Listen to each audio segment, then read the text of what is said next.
Okay. Hey everybody, it's Gib the Nutritionist here, and today's video is going to be on how nickel toxicity impacts cancer. So I find this to be a very important video because when you look at cancer, there's a lot of things being done that are amazing. Like a low-carb, keto carnivore diet, it's really useful for cancer due to the Warburg effect, and how cancer cells love glucose, love sugar. But I'm thinking, what if certain toxicities, right, like nickel, impacts the body in such a way where it shifts the body to a more Warburg effect as opposed to, your regular kind of cell metabolism. So it's using sugar as fuel to power cancer and so on. But the reason I like to bring up nickel in this subject matter is because nickel does a lot of little things that can impact cancer more than other things, right? You smoke cigarettes, or maybe you're vaping, or some shit, right? But point being, right, is there are some mechanisms associated with why you get more cancer, right? But when it comes to nickel, I think it seems to be that one thing no one really talks about. I rarely talk about nickel until recently, but because I've been finding out this thing has been under the radar for quite a long time, no one really gives it much attention. People think nickel dermatitis, and that's it, right? But nickel impacts the body in a lot of ways, and that's why I'm going to go through this video. Hopefully, I'll keep it short because I talk too much. Okay. So when people think about cancer, they think about smoking, alcohol, UV radiation from the sun, right? Nuclear radiation, genetics, processed food, environmental toxins. And while they're stereotypical in nature about how it contributes to cancer, we know that they cause it. But an overlooked factor is how chronic nickel exposure can increase cancer, and we'll talk about it through the article. Nickel is a naturally occurring heavy metal found in food, a bunch of grains, seeds, nuts, a bunch of plant-based foods, unfortunately. Drinking water, since there's a lot of runoff from pesticides from crops. Jewelry, stainless steel, like the 1810. Industrial environment, cigarette smoke, batteries, the ones that have cadmium, and air pollution. While trace amounts are common, excessive or chronic accumulation of nickel has been classified as a human carcinogen, which is very well known, but again, right, although it's known in the literature, it's not something that's always pointed out. So people that work in an industrial setting, right, whether you're a miner, whether you're refining metals, whether you're a welder, or you're processing nickel and doing nickel plating, that can increase your chances of having this exposure. Now, the thing about cancer is, anytime you talk about cancer, right, you can't ever say this one specific thing causes cancer because people get angry. I don't know why. People want to keep it complicated. So, alright, fine. I'm going to say something like cancer can be contributed to having nickel toxicity in the body, which is one of many factors. You know? You always got to say like 5, 10 things cause cancer. You can't say one thing causes cancer on its own. Which, I mean, fine, I get it. I mean, there's rat studies. People can do all sorts of things to give the rat cancer. But as you go through the mechanisms of nickel toxicity, I'm sure doctors and researchers are going to be like, holy shit, this is, it's interesting. Like, I didn't know nickel was so terrible, and we just kind of ignore it. And hopefully this will bring more attention to nickel because, again, I always neglected it. I thought it was not a big deal. But until you look at the metabolism and how the body reacts to it and the things it does, then you understand nickel is a motherfucker and you gotta get it out. So there are numerous biological mechanisms showing that excess nickel may create an environmental favorable for promoting tumor development. We're gonna talk about why. Now, cancer, right? Getting nickel right away is not gonna give you cancer or all these issues. I'm talking about accumulation over time. Like 5, 10, 20, 30, 50, hell, even 80 years, right? It depends, right? Because we're talking about oxidative stress, chronic inflammation, impaired DNA repair, immune dysfunction, altered metabolism, and disrupted cell signaling. Unless you're, I don't know, front row seats to a nuclear launch explosion and you get affected by the radiation or something, right? Or live in Bikini Atoll, right? I'm talking about things that are happening years from now. But if we understand the issues, then you could prevent it or mitigate the chance of nickel becoming a bigger issue. So nickel generates excess oxidative stress. You need antioxidants to, curb it. Glutathione, superoxide dismutase, catalase, and glutathione peroxidase. Keep these molecules under control to prevent any further inflammation that can damage cells. Too much can overwhelm your antioxidants, which is why it's important to make sure you eat well, you're healthy, you're on the diet. I recommend to people a low toxin diet. That way you get your zinc, your selenium, and everything else in between. Your fatty acids, your going to be your proteins, which are your amino acids. And we'll talk about how cysteine is really needed because nickel attacks it. Same thing with histidine. So when you have these reactive oxidation species, right, that are causing inflammation, you have what's called superoxide radicals, hydrogen peroxide, hydroxyl radicals, and lipid peroxides. This is why you need the glutathiones and the catalases to help you curb that. And from their generation, you have the antioxidants, that are always known and talked about, the one prongs, the one electrons. Glutathione and catalase are very important because they're two electron donors, and they're not very impacted by the one electron donors. So they're going to attack your DNA, your cell membranes, proteins, and mitochondria. Repeated oxidative injury increases the probability of mutations according mutating over many years, right? Because it's not going to be a 1 day, 1 week, 1 month thing. I mean, you might feel like shit, right? But over time, with consistent accumulation, it will cause issues. Excess nickel is tricky as it binds to your cysteine and histidine amino acids as a hapten.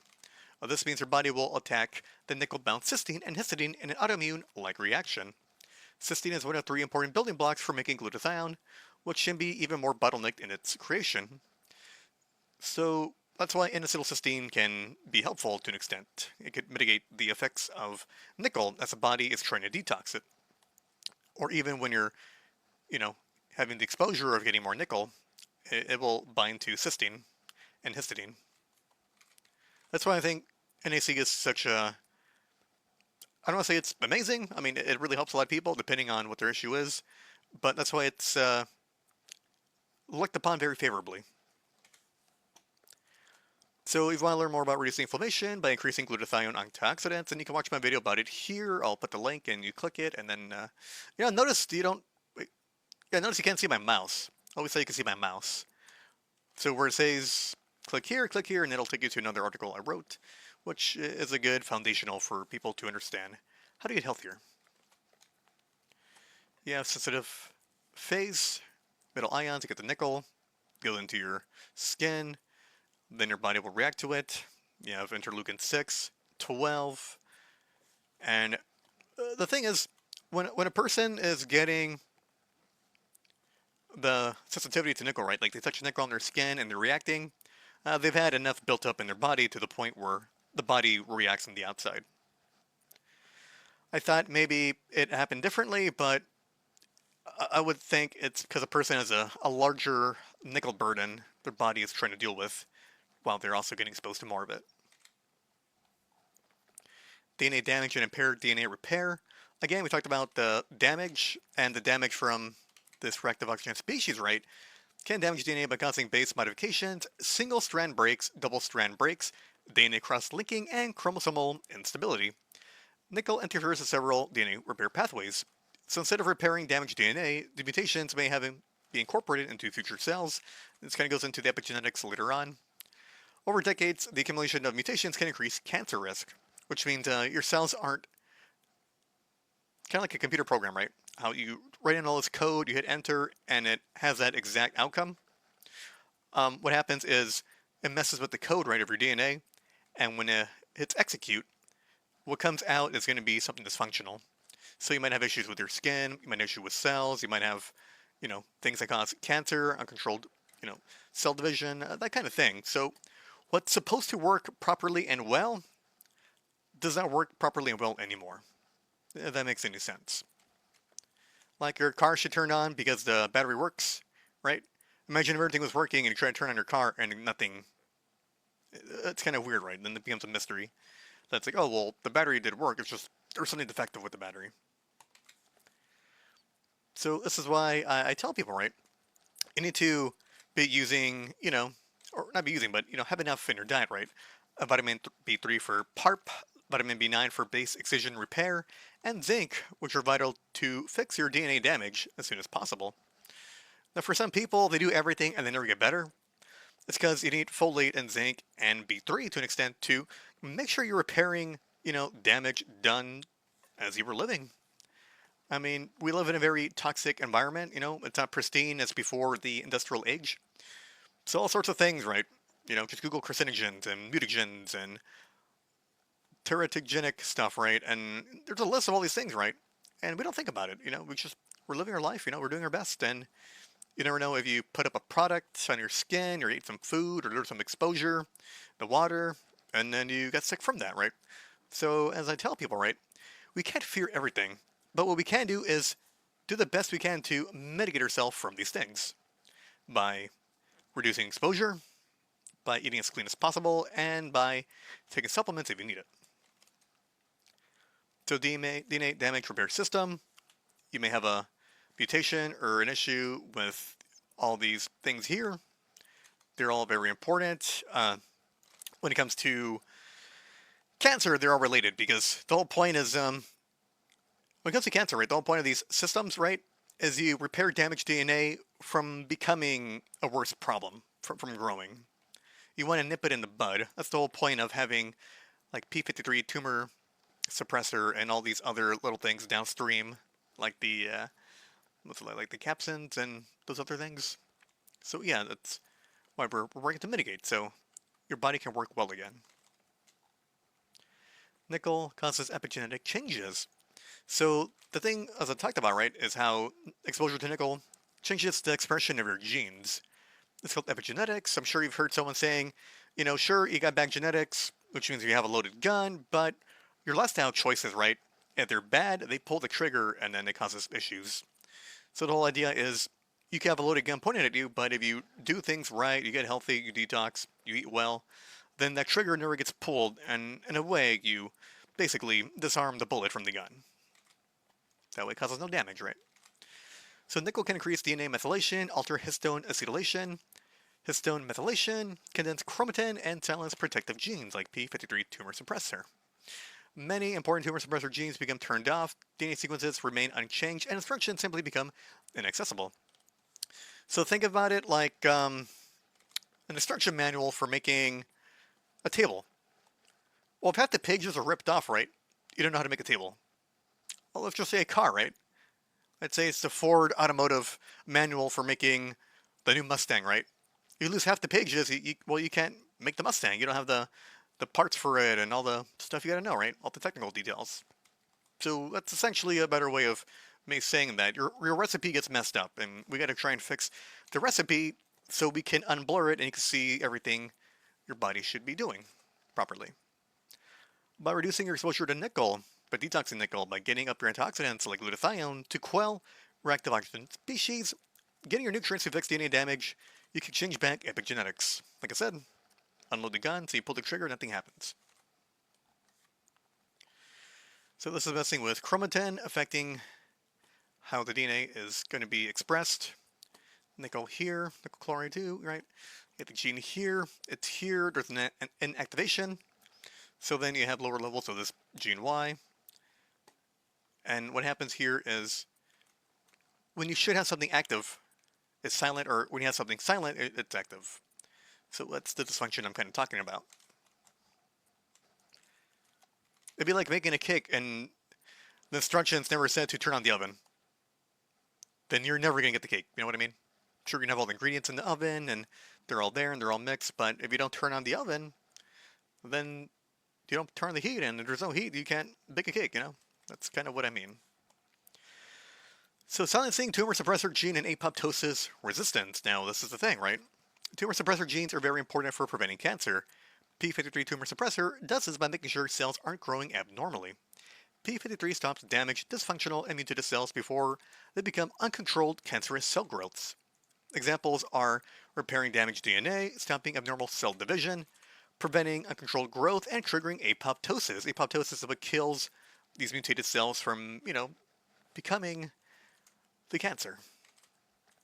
Nickel-induced epigenetic changes can silence many of these protective systems. Without these safety checkpoints, damaged cells continue dividing. Healthy cells contain severe DNA damage, normally undergo programmed cell death. So even cells that should be good, right, may die because it's being wacky, like really wacky, and it doesn't know what to do, and it gets confusing. So again, right, certain things encourage the silencing of p53 and other things. Some people have, like the BRCA gene, and there's like at least another 10, 15, 20 genes, and they're still looking for more SNPs. But the point I want to make, right, is, again, a loaded gun. We're going to try and defuse the gun by removing the ammo, removing the magazine, disassembling the gun, so there's no gun to shoot, even though you still have that, DNA mutation. And I hope people would understand this, right? Unless you're born with like some really crazy severe disease that just kind of messes you in every way. Besides that point, I don't think much should be done, right? But for the average person, I'm a strong believer in there being a crazy, amazing fighting chance.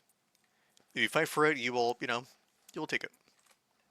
But again, right, it's about knowledge and sharing this knowledge and becoming privy to wanting better health.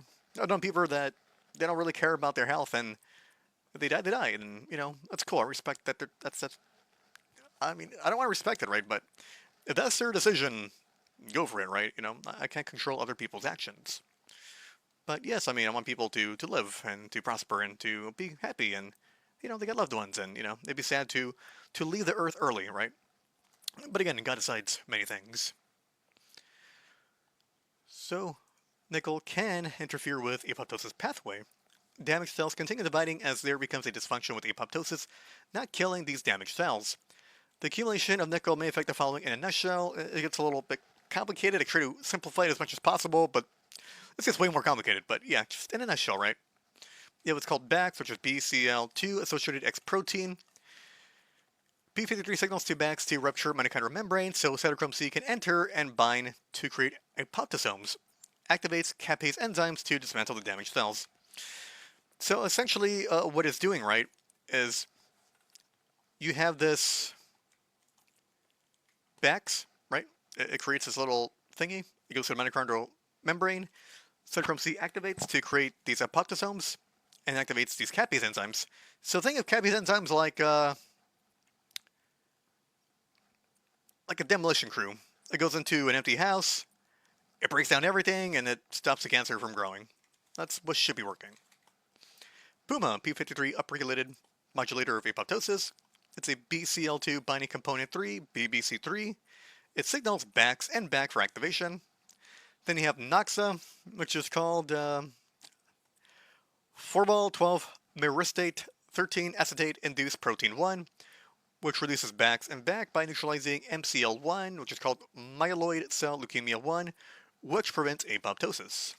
Then you have APAF1, which is apoptotic peptidase activating factor 1, activated when cytochrome, I think I spelled this right, cytochrome C binds to create apoptosomes.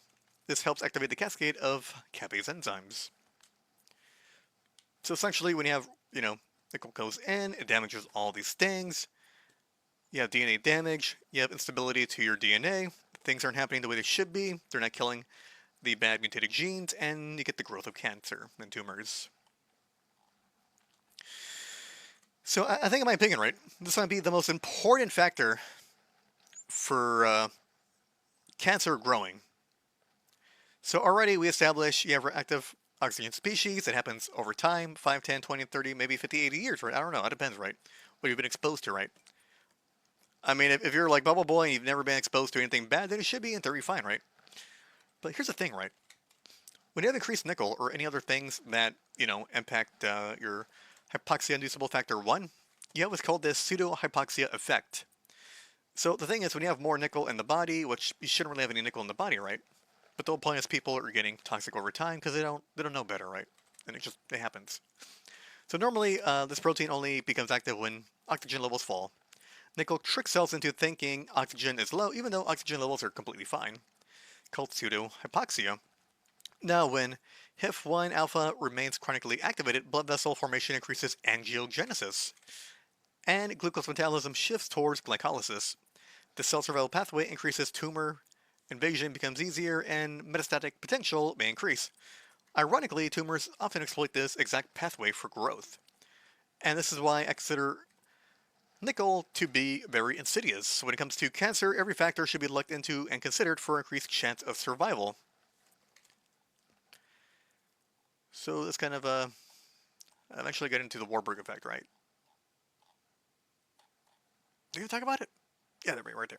Yeah, eventually will come. This will be related to the Warburg effect and why, it causes this issue. So increases angiogenesis, which benefits tumors for growth. Tumors need their own blood supply, but angiogenesis is what supplies the tumors with extra blood to grow, and such. Nickel induces HIF activation, stimulates vascular endothelial growth factor, and PDGF, which is platelet-derived growth factor, and other angiogenic growth factors. It stimulates new blood vessel formation, which helps the tumors grow, which we don't want that, right? It's not a good thing. The more blood vessels feeding a tumor, the easier it becomes for the tumor to grow as it gets the nutrients it gets, right? So by removing nickel and copper from the body, it's been shown to shrink tumors. This is why some people may benefit from metal chelation therapies if the cancer or tumor growths become severe. Some people swear by it, but at the same time, you gotta replete your minerals, right? Like your zinc, your iron, all that kind of stuff, because you're gonna kick out all of it with a chelation therapy. I find it important to mitigate exposure against nickel to prevent it from accumulating minerals like zinc, iron, copper, and calcium, which can displace nickel conversely, right? So if you're plant-based, you're going to be higher in copper and nickel. You're going to be low zinc, low iron, and low calcium, but it's probably more like calcium oxalate or something. So, conversely, not enough of these minerals with higher nickel exposure can displace those from the body, leading into deficiencies, which is why you want to have sufficient zinc. Sufficient zinc is important. Same thing with iron, same thing with calcium, same thing with a very little bit of copper, so your iron works well.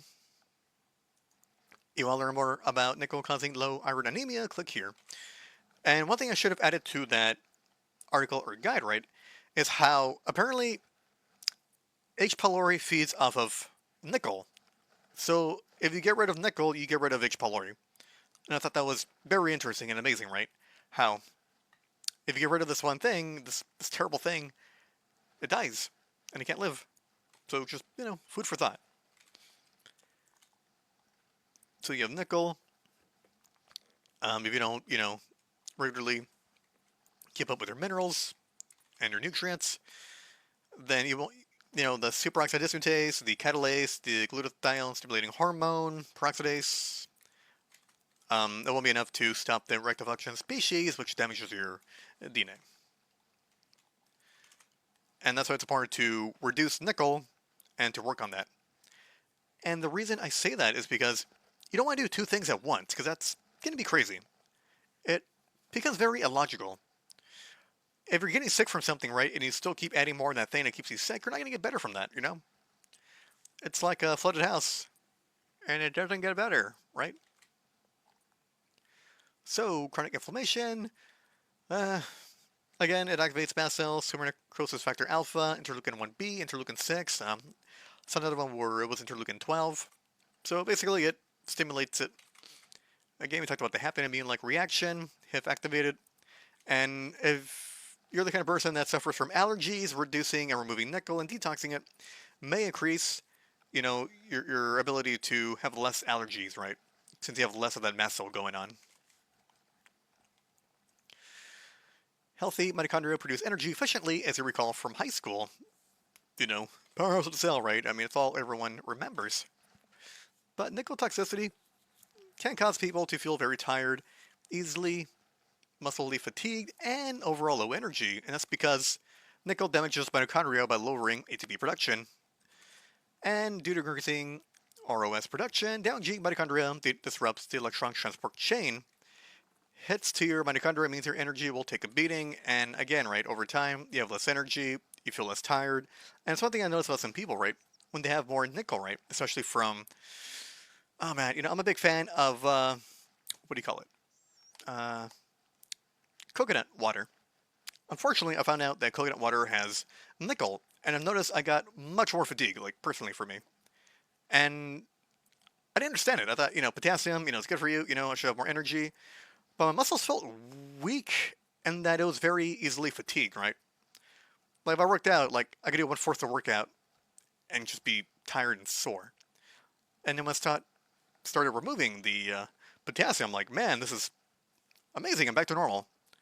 So just to keep that in mind, right? How that could be a double-edged sword. We just we didn't know better, right? Oh, again, you have the cytochrome-C lipid peroxidation, right? So no seed oils, I don't like that. Mutation deletions from having defective protein that messes with the respiratory chain. So you have mitochondrial dysfunction, you have apoptosis killing healthy cells, and ironically, apoptosis not killing the bad cells. And people believe this is what's the cause of disease and aging. And to an extent, I do believe that, because you want to have your mitochondria working tip-top and well, and you do that by getting the nutrients you need while detoxing, heavy metals like nickel. So here we go, important. This is gonna, stretch your brain a little bit, right, to make it interesting. So many cancer cells rely heavily on glycolysis despite abundant oxygen. The metabolic shift is called the Warburg effect. Nickel-induced hypoxia-inducible factor 1 alpha activation pushes metabolism toward increased glucose uptake, increased lactate production, and reduced oxidative phosphorylation. The metabolic environment resembles that as seen in many aggressive cancers. The metabolic shift is why cancers love to be sugar for their energy. This is why some people who go toward a low-carb keto or carnivore diet tend to have a better chance fighting against cancer by reducing sugar and carbs. Now, cancer cells don't get the sugary glucose they need to live. Although, I believe to an extent, I think it was Thomas Seyfried, right? Dr. Thomas Seyfried, who talked about how they could use, I think it was glutamate, like fermented or something. But even then, right, that's not the issue, right? So nickel as a factor which induces the Warburg effect is something I find interesting. So here's what I'm saying. Can the cancerous metabolic shift be solved by removing nickel? I would love to see more research into this. So technically, in theory, right, if you remove nickel, and because you remove nickel, right, and you detox it, and you regulate hypoxia-inducible factor 1, and there isn't that low oxygen sensitivity, right, the pseudohypoxia, could that be another factor which prevents, not prevents, or I guess it could prevent if it's big or grave enough, right? And or if it's small enough but impactful enough, can that stop the Warburg effect from cancer? Because as I see nickel, right, nickel is causing everything to happen. It's all fucking downstream. From silencing P53 and causing all this damage over time, right? Eventually get to the point where you have this hypoxia, you get these cancer cells that keep growing, they're abusing sugary carbs, glucose for energy, and then the cancer gets worse. Nickel, increases angiogenesis, especially alongside copper. At the same time, right, if you're like a more plant-based vegan vegetarian and you're not getting enough meats, and you're low in iron, zinc, and calcium, then yeah, I mean, you're going to have a displacement, and you're going to have a issue with your immune system, and a lot of things. So I find this to be a really big thing to look at. Now, knowing these fucking geniuses, right, they're going to be like, oh, we're going to make a drug, and the drug's going to, it's going to stop HIF from doing, like, no. Maybe make a drug for detoxing nickel, right? Then we could talk. But, there's always, like, this fucking bullshit thing they do, right? Okay, we understand the mechanism, so instead of, like, naturally helping the mechanism, right, it's like, we need to make a drug for it because people are fucking lazy. And while I agree, if shit hits the fan, people are going to make changes from experience. I know people that wouldn't budge until they had a very serious, health issue. And that's what it takes, right? And like I said, some people just don't care and they want to die, right? And I don't think that's awesome, but I respect people's, free will under decision making. But point being, right, just remove nickel, and then based on this research, find other things that fuck with your hypoxia-inducible factor 1 alpha, and find ways to remove and reduce them. That way, you're not giving cancer a fighting chance. So at the same time, right, you're getting all your minerals, your zinc, your iron, you're eating plenty of meat, getting your amino acids. And at the same time, right, you're going to kick out nickel from the body. While doing that, I recommend, a good folate, right? Methylfolate, depending if you have the gene. Depending on COMT, you can do a folinic acid and or a combination alternating between them with a little bit of B3 for PARP. And, of course, getting your zinc. And all that's going to help you with repairing and fixing damaged DNA. So at some point, your cells stop, you know, having this issue where they're mutated, and they're gonna eventually, due to p53 tumor suppressor, they're gonna just keep growing because they're not kept in check. And yeah, I mean, already right, focus on HIF, focus on p53, getting your minerals, getting your repaired going on, right? People can and they will get better, right? I hope this makes a lot of sense to people because I don't want to say it's simple, right? Because it's very hard and emotional. But by knowing what to do while you're getting treatment, that's half the battle. You're doing something. Whereas opposed to a lot of people, they get treatment and they just stay idle. They don't change their diet. They don't do anything. They don't take, supplementations. And I mean, I've heard people say, "Oh, it's caused by parasites." No, it's not. People take ivermectin, right? And it stops or kills it, right? But you're just killing the new cancers. You're not fixing the root cause of what's causing the cancers. You know what I mean? I mean, sure, why not? Just take it forever, right? But it can become toxic. And people are gonna hate me for saying this, but it's the truth. And I think it's important how taking ivermectin can give you more time, right? That's important. It gives you time to do shit, to get healthy. If it stops you from imminent death, I think it's a good tool, right? Because nobody wants to die right away. That way people can go from a stage 4 back to remission, right? And to keep it there, it's a goal, right? To keep it. Because there's people, they're like, oh, I fought it 6 times and it kept coming back. So maybe Nichols' fight's coming back, right? That's why I'm here. That's why I'm talking about this, trying to get this bigger and broader. Of course, it's not sexy and there's not a lot of money in this, but, for the people out there that care about, you know, actual people getting better, this is a factor to consider and to share, right? While I'm saying it's not going to cure it, I'm saying it'll make a big impact. In my belief, in my opinion. It seems that way, based on all the mechanism it impacts. So again, as you talked about, nickel, right? Because it competes with, it's more than one, right? But it competes with a divalent metal transporter 1 and a few other ones, right? So it's going to mess with your iron, which you need for oxygenating your red blood cells, iron sulfur clusters. It's going to mess with your zinc, which you need for metallothionein, liver detox. It's a Lewis base for helping with the phase 1 detox, also phase 2 detox too. Superoxide dismutase, the zinc version. Skin, hormones, finger proteins. Copper, you need a little bit of it for iron transport and conversions from the Epi3 to the Fe2, right? I think, right? From the ferrous to the ferric. Or I always get that one mixed up. But basically, you need that conversion to happen so it become usable. And this ceruloplasmin for the, the transport. So there's copper catalase, needed for your skin too. Magnesium, it's a cofactor for everything. It's kind of crazy how it's involved in everything to an extent. Activates the parasympathetic nervous system, helps with your GI tract. There's more it does, but keep it simple. Manganese helps with intracellular superoxide dismutase, which is inside your cells. That's what makes it pretty unique compared to zinc and the copper one. Helps with your joints. Calcium, you need it for your bones and teeth, but also you need it for your contractions of your muscles, and it's an important electrolyte too, right? You need it for your heart, you need it for moving your fingers, your muscles. So people often kind of neglect that. It also helps to an extent with your fluid balance, but like whatever, right? I don't think it's too much of a big deal, right? Copper dysregulation. You need copper-dependent enzymes including cytochrome C oxidase, lesyl oxidase, dopamine B hydroxylase, and ceruloplasmin and superoxide dismutase. Now, I'm very skeptical about copper because I think too much copper is bad, and as it's shown, right, I forgot to link it, and I probably need to do a separate video on this, right, about how copper can actually increase angiogenesis or the tumor, right, makes it bigger, and how when they remove the tumors get smaller, and when they do biopsies on tumors, they find out that tumors don't have a lot more copper. So I just find that very interesting about copper is bad in that way, which is why I'm a little skeptical on copper for that reason. But I'm thinking maybe right. Nickel is a monkey wrench that just fucks with all your minerals. It fucks with your iron, it fucks with your zinc, it fucks with copper, it fucks with calcium. I'm sure it messes with like your gated voltage channels, right? Your ions. So it's probably going to fuck with your potassium and your sodium. And if that messes with your sodium, that's going to mess with your iodine or your sodium iodide subporter. And, this could be a domino effect, right? that I haven't even yet ventured out far beyond to see the consequences of, right? Basically, what I'm saying is nickel sucks, and you want it out of your body so you can do better.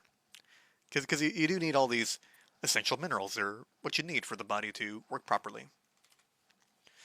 So you got zinc, you need it for over 300 enzymes, main tumor suppressor proteins rely on it, especially for zinc because it's responsible for proper structure and function.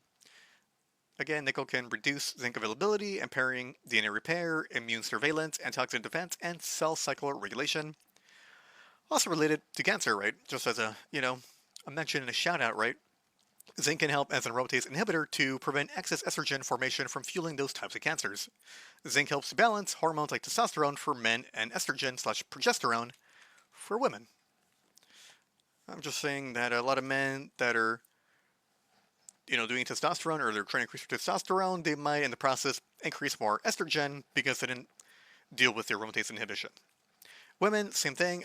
If you're doing too many things like lavender and there's all sorts of crap and chemicals in your makeup and shit and your beauty wear, whatever you want to call it, that could be estrogenic in nature and that's impacting your body.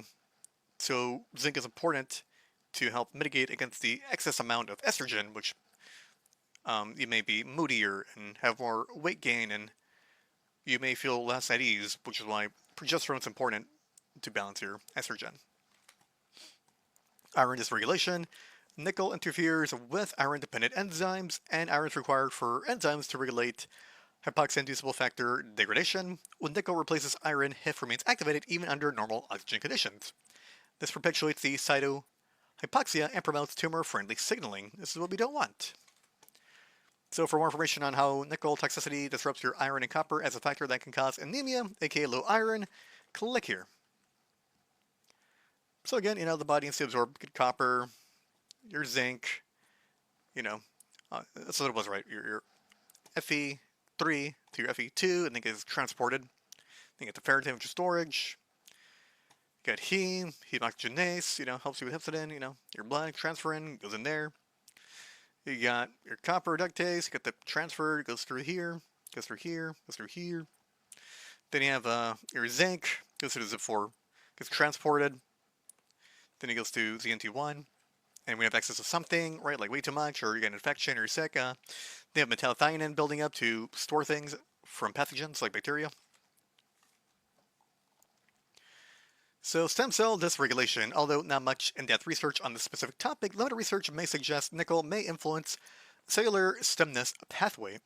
So, cancer-like stem cells possess the ability of self-renewal, drug resistance, and increased metastatic ability. Not good. That means it grows and it can transfer to different parts of the body, right? Nickel-induced epigenetic changes may contribute to maintaining these aggressive cell populations. There's not much more research on this, but I think it's interesting as a concept, right? Because I haven't really heard about this. And again, right, long-term epigenetic memory, there's this concept or idea, right, that maybe the effects of nickel in your body may be long-lasting. I don't think it's necessarily that it's long-lasting. I think it's just that, depending on, of course, all those factors, right? If you have a lot of nickel in your body, it's just you have a lot of it accumulated, and over time this accumulation has slowly but gradually increased the dysfunction in the body, in which all these things are occurring. So I don't think it's a matter of exposure, it's a matter of ending exposure and detoxing it. Once you detox it, then that's the other half of the story you got to work on, right? So again, right, you don't want to be exposed to it, you don't want to drink it, and you don't want to eat it. So common sources of, let's see, cigarette smoke, don't smoke. If you work in industrial exposure, welding fumes, nickel plating, refining, stainless steel dust, if you work in that kind of stuff, right, please wear your protective equipment. You wear PPE for a specific reason, so you don't get sick, die, and get cancer, right? What's the point of working so fucking hard if you die early, right, or get cancer, right? So men, work in the trades. I love you guys. Y'all are amazing. You're the backbone of America. The people in the office desk are not really the backbone, right? If the world fell apart and there was some sort of apocalypse, we need you guys to rebuild civilization, right? So I want you guys happy, healthy, safe, knowledgeable, so if shit hits the fan, you guys are there to rebuild civilization. Cheap jewelry, cheap and expensive jewelry can often be made of nickel, and exposure by having that into your skin and sweating and being hot and so on can have the increased absorption by your body, which is not a good thing. So just don't. If you want to wear jewelry, just make sure it's real gold or silver, right? That's not mixed with anything. Batteries. I don't think anyone's eating batteries or they're exposed to batteries, or if there is, just I don't know, right? I mean, people are in weird situations sometimes, so maybe someone sold a battery as a kid or some shit. But yeah, usually it says cadmium-based batteries, which are like I guess the older batteries, but I think they're more alkaline now. So I don't know, stuff happens that are weird. So yeah, avoid batteries. Coins, of course, the nickel, dental braces. That's a big one. There's always off-gassing and leaching due to mechanical stress like eating, and maybe you're doing something acidic like orange juice or lemon, lime, whatever, right? Dental-based IUDs. So for the women, the contraceptive device that could leach into you, because again, right, it's in your body. Certain canned foods can have, I guess, a more aluminum-based, nickel kind of based creation, right? I'm not privy to the whole canning industry, but I'm sure someone smarter than me that's involved can shed a light on that. Again, sorry, but cocoa and chocolate has the most amount of nickel. Sorry, that's just reality. If you remove chocolate, you will be much better. Cacao, cocoa, all that, just remove it. Soy products can be contaminated. Legumes and nuts have a lot. Whole grains and oats have a lot due to the bran. So what do we call stuff with the bran removed? White flour, white bread, refined. Not the best, right? But I mean, if you want to avoid nickel, then a white flour, white bread would be better, right? Hopefully it's white sourdough bread, right? Like a real one, not that shit with the citric acid.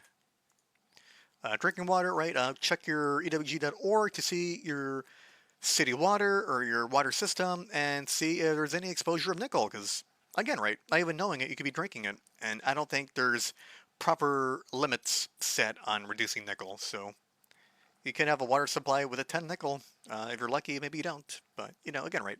Always filter your water. Very important.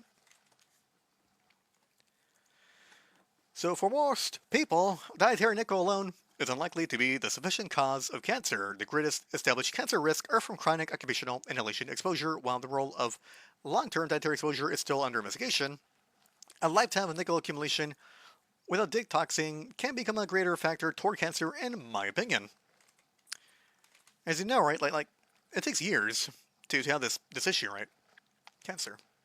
But now we're seeing it in children and leukemia and all sorts of things, right? And while I don't think nickel is probably causing that, I mean, I don't know, right? Maybe, right? It is certainly a factor that may cause, increase, and aggravate cancer, right? So detox nickel, right? Important. So what should you do? Well, here's what I would typically would recommend for people, right? Click here to read and watch my first article on nickel. It's pretty touches on a little bit things everywhere. And you can see which are the top 50 foods you should avoid and the top 50 foods you should include because they're low in nickel. And the beauty is, food that tends to be low in nickel can, for the most part, be like the low toxic. So it's a beautiful thing. All right, here's an excerpt from my original article. This is nickel and damning your food and what to do. So you want to increase iron and zinc from red meat to displace nickel absorption.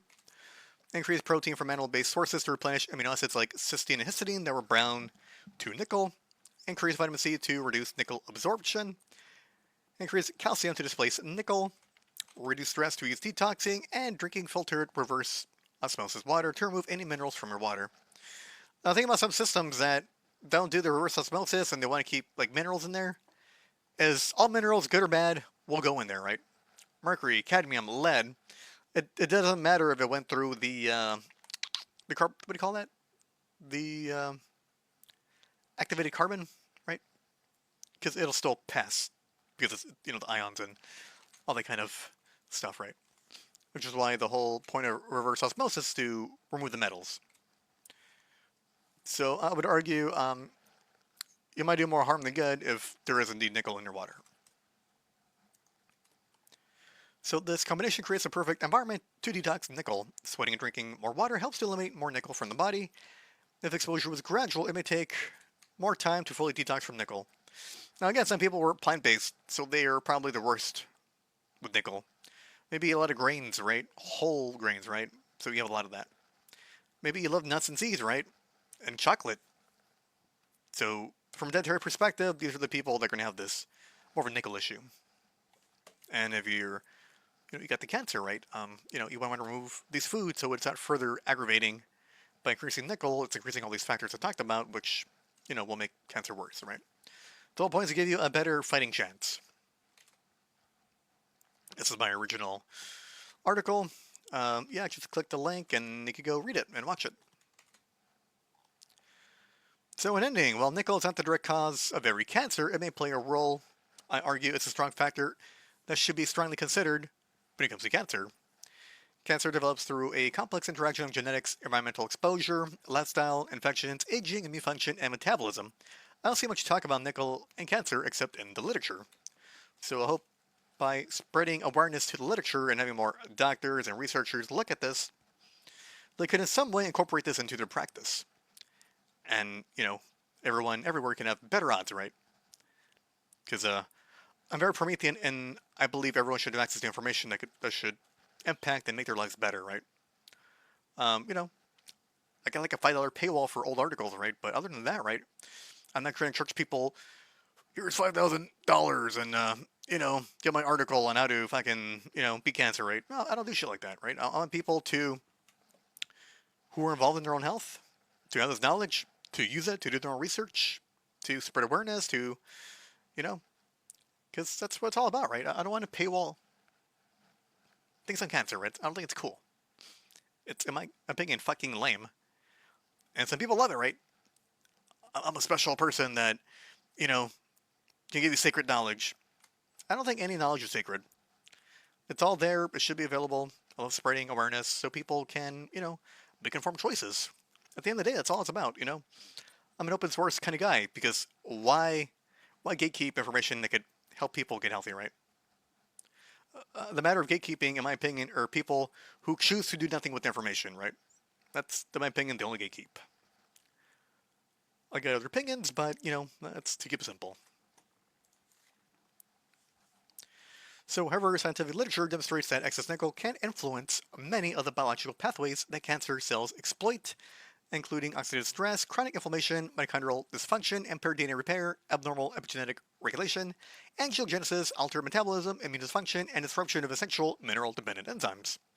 The goal should be minimizing unnecessary nickel exposure and maintaining adequate nutrition to support antioxidant defense and essential mineral balance to help reduce one nickel as a contributing source of chronic cellular stress. That is why for the majority of my clients I recommend a low nickel and low toxin diet so the body can work on detoxing excess nickel from the body. If you want to learn more about a low toxin diet and what a low nickel diet looks like, then click here for the food list that I made. If you want to learn more about the impact of nickel toxicity, the side effects, and what you should do to detox it, then I recommend reading my main guide there. Although I'll put an excerpt there, but just read all my nickel articles. Puzzles are going to fit together that didn't fit before, and you'll have like maybe 3 or 5 light bulbs, boom, turning on, and you'll understand how, oh yeah, how nickel doesn't just impact you in one area, it impacts you in many areas, right? It's just for this specific article, I'm just focusing on cancer.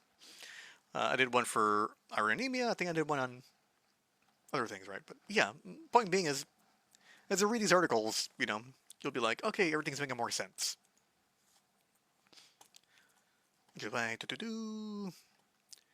Yeah, my main guide and my second guide, which was nickel toxicity and low iron anemia, because, yeah. And yeah, that's basically it. So cancer is a very terrible disease. We all know a loved one or a friend that has been affected by it. By shining a light onto nickel toxicity as an important factor that may promote the growth of cancer, we can work against nickel as another potential way to give people a better fighting chance against cancer. So again, everyone, please like, please share, please support my goal to help all Americans and people around the world that know English to have this knowledge. Because we've never really considered nickel, right? We've always known smoking bad. You know, that's like the big one. Um, I'm against the whole sun is bad thing. I think seed oils cause reactive oxygen species. People go outside, they get sun, they get sunburned like a red lobster, and then they get damage from that, which may cause cancer.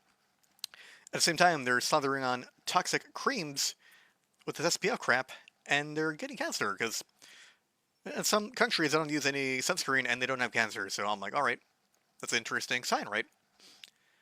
And then somehow magically every caveman had cancer back then, right? Because there was no sunscreen. Just thinking of the sanity, right? Caused my industry to sell things. Now, do I sell things? Yeah, I do sell things. If you want to be my client, right, just talk to me and we'll have a discussion and let's see if we can help you, right? I'm cheap. I charge $150, per session or an hour. And, I'm a retainer for 400 and something, right? Other than that, I'm giving you this information for free, right?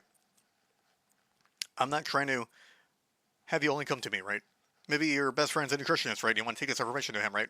Or maybe you don't care about me, right? But you want to give this information to your doctor. So your doctor can be like, yo, this is interesting. I'm going to look at this, right?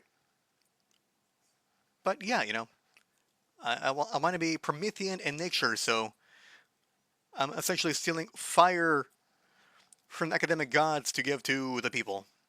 Because someone has to do that kind of work. It can't just be, kept with the big brains, right? People at the bottom deserve the information too, and please, like, share, spread it, And you want to be my client, then yeah, leave a comment. I'm sure I have a Calendly link somewhere, and yeah, I'll talk to you and I'll help you, right? Because I specialize in a lot of things. I don't really ever plug myself in, right? Because I'm not the kind of guy, right? But again, right, I specialize in type 2 diabetes and obesity. You want to lose weight, you want diabetes, I'm your guy. Chronic fatigue, if you're always tired, we're going to figure out why you're always tired, right? So you could get your life back and start doing things, right? Like running or exercising and, fucking even longer, right? Because people love that kind of stuff, right? Stress and sleep. If you can't sleep, how do you heal? It's very important. People heal in their sleep, and people reduce stress when they sleep well.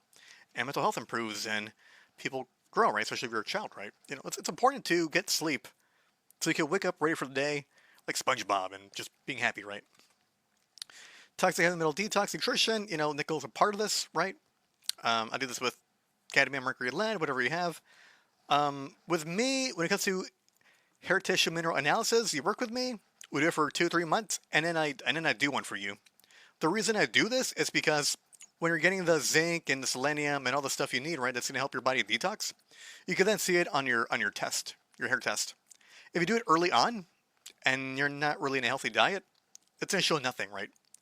Because heavy metals are still stuck in your body. And I want to mobilize that, so when you do it to test, you can see it moving out of your body, right?